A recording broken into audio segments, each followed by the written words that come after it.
So you are a recent graduate and you're looking for an internship. So still on Simply Hired, I'm going to give you a quick guide, possibly in less than a minute or not more than a minute, on how you can search for your internship opportunities. First, what skills do you have? So for that particular skill you're searching a job for, you can simply come here and just type that skill. For example, you want an internship position for a web developer. You can just click web developer.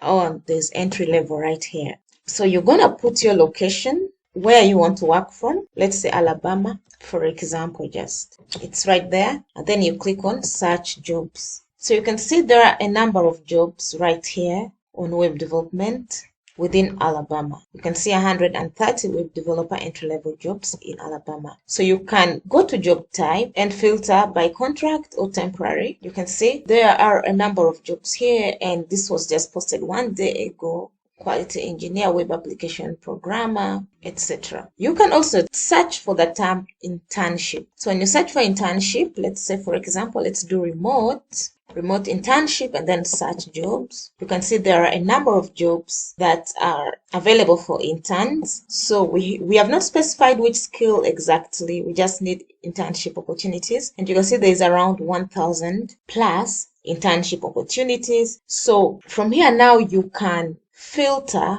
by date. You can see there is UX designer, customer success, transportation intern, data engineer intern, finance internship, sales. So all these go into a different category of jobs. So you can also put minimum salary and filter that. And also dates added, we can search for 24 hours ago or 7 days ago whatsoever. So let me just choose 24 hours ago. And now we have 34 internships opportunities that was posted 24 hours ago. So do not hesitate to apply for any of these jobs if you feel like you're qualified, whether you're an intern or you're looking for job opportunity. So thank you so much for watching and see you in the next one.